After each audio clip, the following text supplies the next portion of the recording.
जनसेवामध्ये आपलं स्वागत आहे. महादेव विष्णुपुरीतील काळेश्वर यांच्या चरणी नतमस्तक होतो. महात्मा बसवेश्वर यांना मी कोटी कोटी वंदन करतो. सर्व नांदेडकरांना माझा नमस्कार. मैं मराठवाड़ा की धरती से स्वामी रामानंद तीर्थ और श्री नामदेव जैसे संतों को इस धरती में जन्मे स्वतंत्रता सेनानियों को भी श्रद्धापूर्वक प्रणाम करता हूं. साथियों, आज पूरे महाराष्ट्र में बीजेपी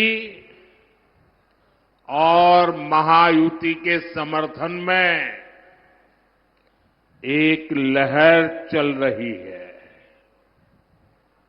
आज हर किसी की जुबान पर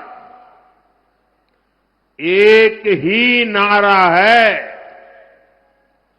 भाजपा महायुती आहे तर गती आहे, महाराष्ट्राची प्रगती आहे. ये सज्जन कुछ फोटो लेके आए हैं. ये फोटो ले लीजिए भाई. मुझे देने के लिए लाए हैं कि दिखाने के लिए लाए हैं? देने के लिए लाए. जरा सिक्योरिटी के लोग वो फोटो ले लीजिए, मुझे पहुंच जाएगा. मैं आपका आभारी हूं. हां, दे दीजिए इनको.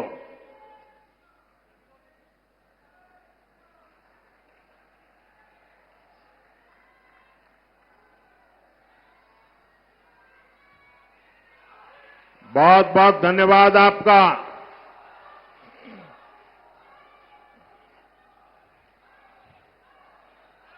साथियों, आज देश विकसित भारत के लक्ष्य के साथ आगे बढ़ रहा है और देश की जनता जानती है कि इस लक्ष्य की प्राप्ति के लिए भाजपा और उसके सहयोगी दल ही गंभीरता से काम कर रहे हैं. इसलिए भाजपा और एनडीए सरकारों को देश के लोग बार बार चुन रहे हैं. केंद्र में देश ने लगातार तीसरी बार एनडीए को सेवा का मौका दिया है. लेकिन इस बार उसमें नांदेड़ का फूल नहीं था भाई.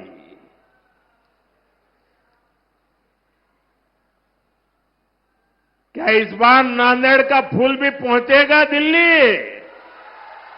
पक्का पहुंचेगा. देखिए, आज मैं डबल ड्यूटी कर रहा हूं. एक तो मैं मोदी के लिए भी मदद मांग रहा हूं और दूसरा महाराष्ट्र के उज्जवल भविष्य के लिए भी आपसे आशीर्वाद मांगता हूं.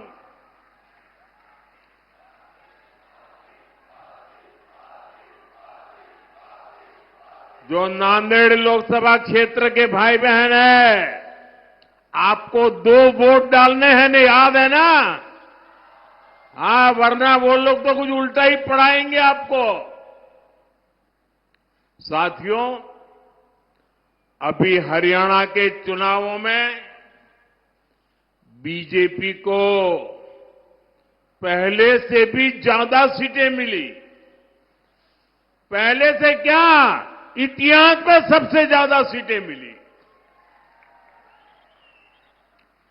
अब यही इतिहास महाराष्ट्र की जनता भी दोहराने जा रही है।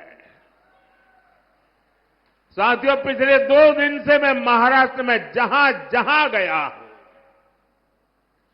हर एक के मन में ये कसक है कि लोकसभा में जो कमी रह गई, इस बार विधानसभा में जम करके इसको पूरा कर देना है। लोग कह रहे हैं विकसित महाराष्ट्र के लिए महायुति की सरकार चाहिए। महायुतीची सरकार पाहिजे। साथियों, महाराष्ट्र ने कांग्रेस के प्रकोप को, उनके पापों को लंबे समय तक झेला है। खासकर मराठवाड़ा के किसान, आपकी परेशानियां की तो जड़ ही कांग्रेस पार्टी है। कांग्रेस सरकारों ने कभी यहां के किसानों के लिए कई कदम उठाए गए हैं। महायुति सरकार ने पश्चिमी वैतरणा और उल्लास सब बेसिन से पानी लाने का फैसला किया है। दमनगंगा, वैतरणा, गोदावरी रिवर लिंक योजना से भी मराठवाड़ा को लाभ होगा। मराठवाड़ा में 11 सिंचाई योजनाओं को मंजूरी दे दी गई है। इस क्षेत्र की सिंचाई की समस्या दूर करने के लिए मराठवाड़ा वाटर ग्रिड परियोजना शुरू की गई थी, लेकिन जब महाअगाड़ी की सरकार आई तो उसने इस पर रोक लगा दी। अब महायुति की सरकार ने इसे दोबारा गति दी है। साथियों, किसानों की हित ये हमारी सबसे बड़ी प्राथमिकता है। महाराष्ट्र के 1.25 करोड़ से ज्यादा किसानों को पीएम किसान सम्मान निधि का फायदा मिला है। नांदेड़ में 5 लाख से ज्यादा किसानों के खाते में, मैं सिर्फ नांदेड़ की बात कर रहा हूं, लगभग 1,500 करोड़ रुपए भेजे हैं। ये कुछ नौजवान लेके आया है बड़ा प्यार से, भाई कब से हाथ ऊपर करके खड़ा है, उसका हाथ थक जाएगा, जरा ले लीजिए। धन्यवाद भैया आपके प्यार के लिए। ये आपका प्यार ही मेरी ताकत है भाई। साथियों, यहां के सोयाबीन किसानों को संकट से उबारने के लिए आर्थिक सहायता भी दी गई है। साथियों, पिछले 2.5 वर्षों में मराठवाड़ क्षेत्र में 80,000 करोड़ रुपए का निवेश हुआ है। इससे रोजगार के हजारों नए अवसर तैयार हुए हैं। दिल्ली मुंबई इंडस्ट्रियल कॉरिडोर इस क्षेत्र को नई पहचान दे रहा है। रेल कोच फैक्ट्री और लॉजिस्टिक पार्क ने यहां विकास के नए द्वार खोले हैं। समृद्धि महामार्ग से इस क्षेत्र की प्रगति को नई रफ्तार मिली है। नांदेड़ से गुजरने वाले शक्तिपीठ एक्सप्रेसवे से पूरे मराठवाड़ की अर्थव्यवस्था को नई ऊंचाई मिलेगी। नांदेड़ से दिल्ली और आदमपुर के लिए विमान सेवाएं शुरू हो गई है। जल्द ही हमारे सिख भाइयों को यहां से अमृतसर तक की यात्रा विमान से करने की सुविधा भी मिलने वाली है। साथियों, पिछले 10 वर्षों में हमारी सरकार की ज्यादातर योजनाओं के केंद्र में नारी शक्ति रही है।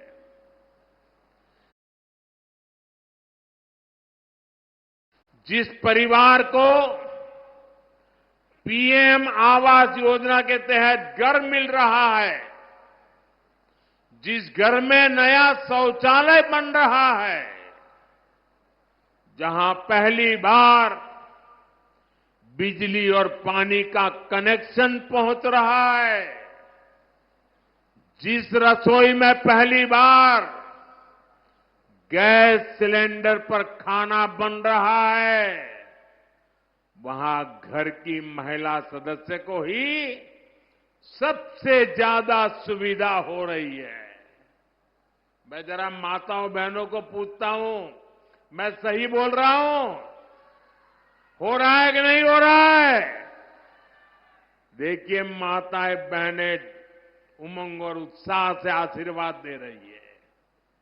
आज हमारे गांव की बहनें ड्रोन दीदी बनकर एक सीजन में लाखों रुपये कमा रही है।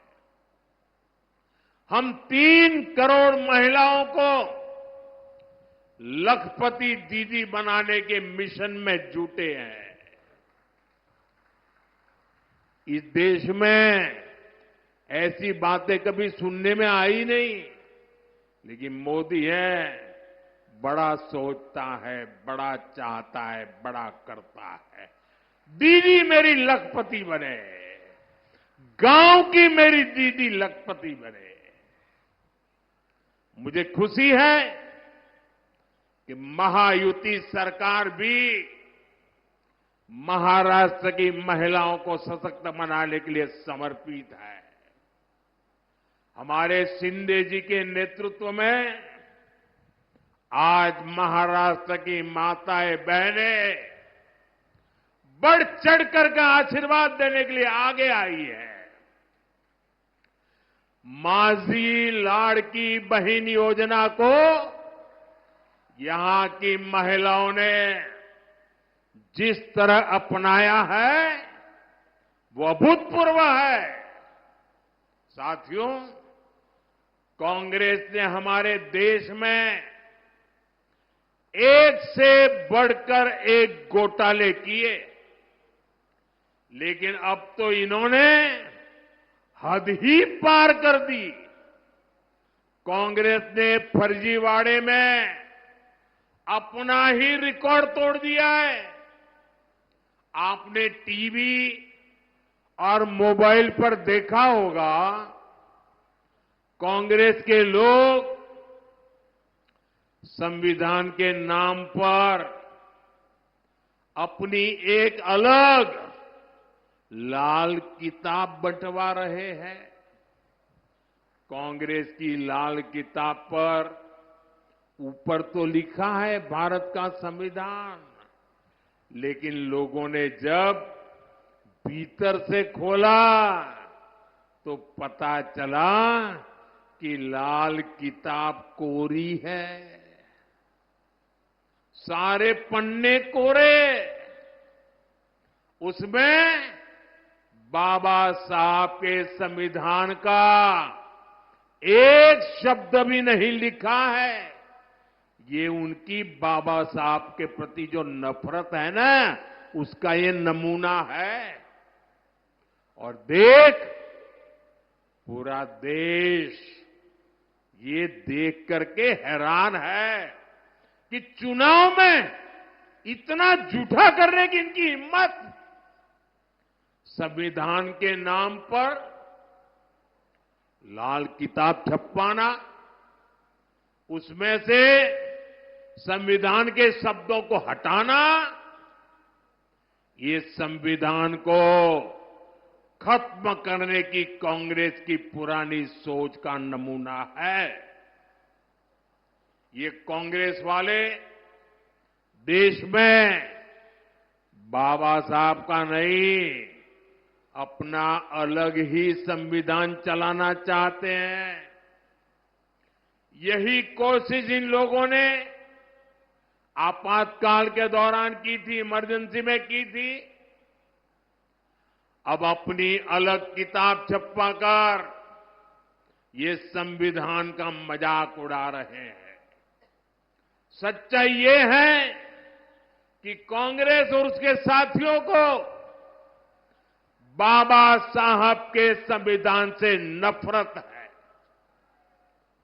साथियों, आजादी के बाद कांग्रेस पार्टी ने बाबा साहब के संविधान के साथ सबसे पहला विश्वासघात कश्मीर में किया था। पूरे देश ने बाबा साहब के संविधान को स्वीकार किया, लेकिन कांग्रेस पार्टी ने आर्टिकल 370 के जरिए कश्मीर में अलग विधान चलाया। कश्मीर में हमारे तिरंगे की जगह अलग झंडा चलाया। कांग्रेस ने जम्मू कश्मीर के दलितों को उनके कोई अधिकार नहीं दिए। कश्मीर इतने दशकों तक आतंकवाद की आग में जलता रहा। कश्मीर में अलगाववाद फलता फूलता रहा। देश को पता भी नहीं चलने दिया। इस देश में 75 साल तक 2 संविधान चले और बाबा साहब के संविधान की बातें करते हैं। क्या बाबा साहब आंबेडकर का संविधान जम्मू कश्मीर में लागू होना चाहिए था कि नहीं होना चाहिए था? उन्होंने नहीं लागू होने दिया। 370 की दीवार बनाई थी। और जब मोदी आया, दशकों के इंतजार के बाद हमने कश्मीर को आर्टिकल 370 की जकड़ से आजाद करवाया। 370 की दीवार को हमेशा हमेशा के लिए जमीन में गाड़ दिया है।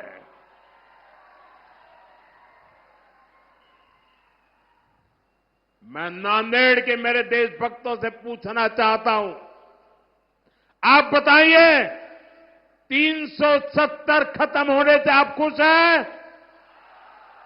अब 370 मरनी चाहिए कि नहीं मरनी चाहिए?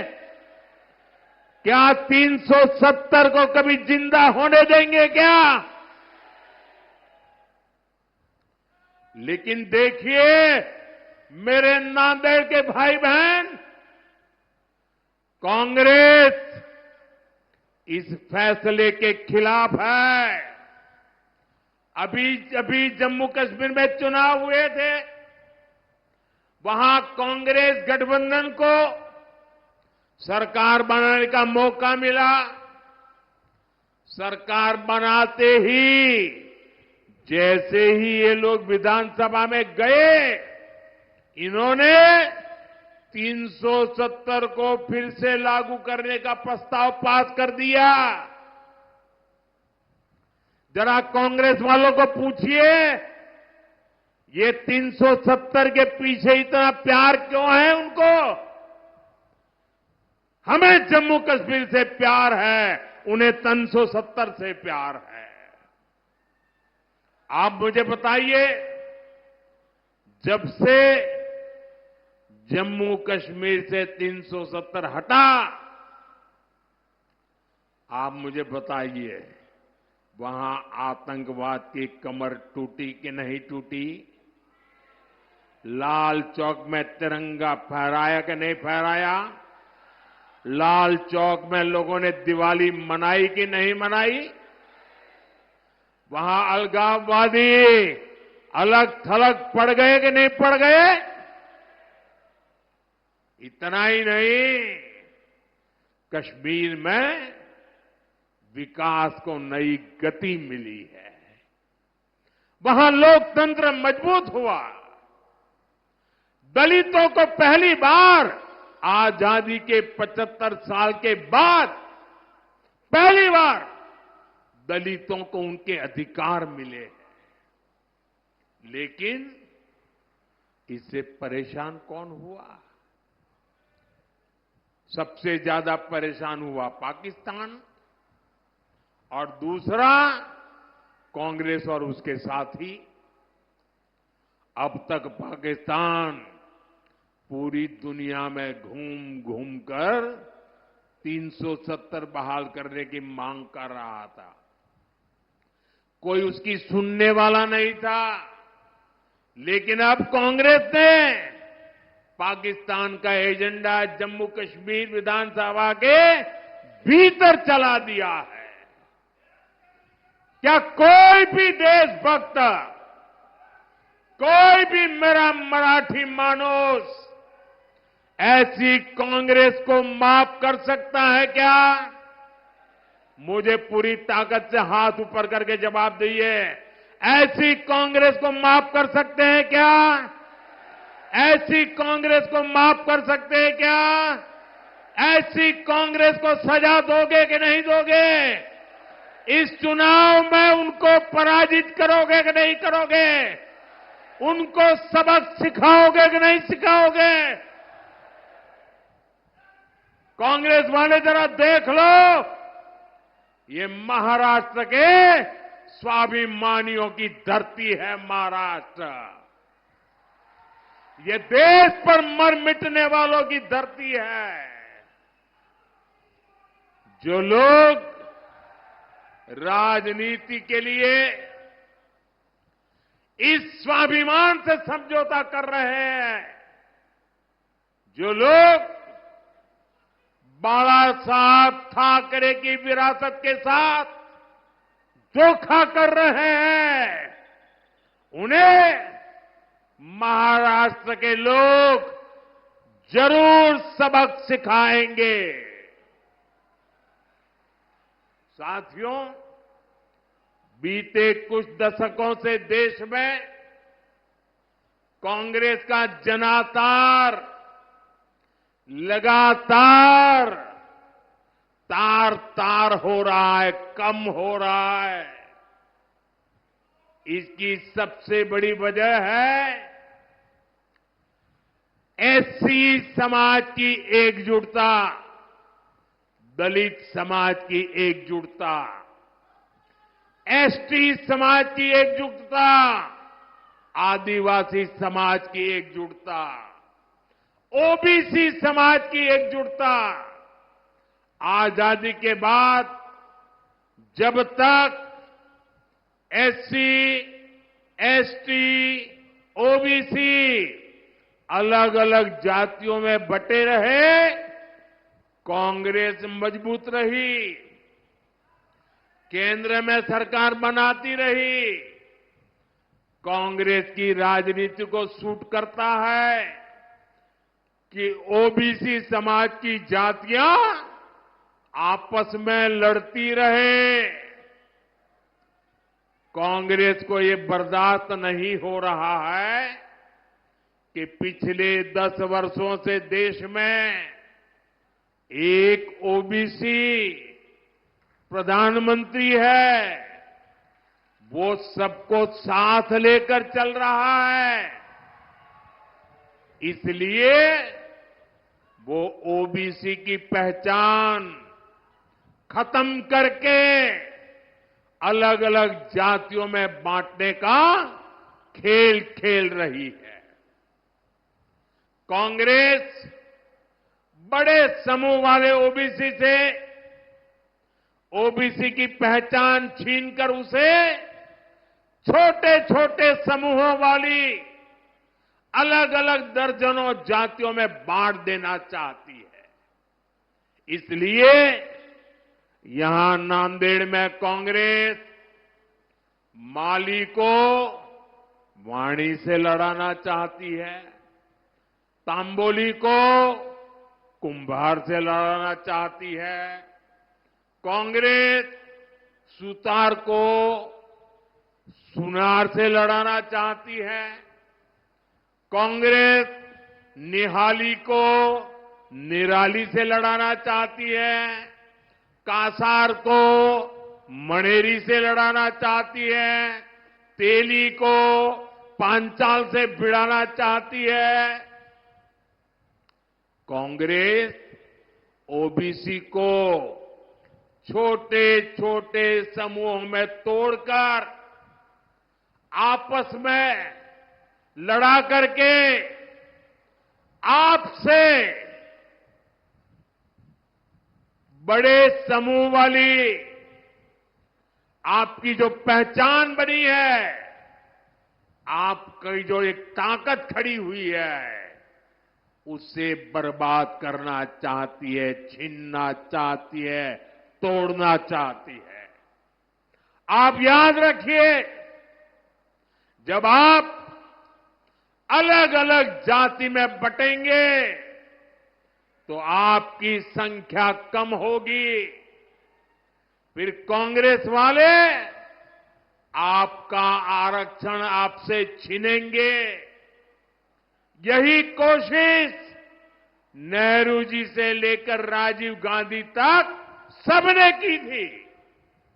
अब वही काम, वही चालबाजी करके कांग्रेस के शहजादे देश की जनता की आंख में धूल झोंक रहे हैं। उनका मकसद यही है। और इसलिए मैं देशवासियों को कहता हूं, समाज को तोड़ने वाली इनकी प्रवृत्तियों से सावधान रहना है।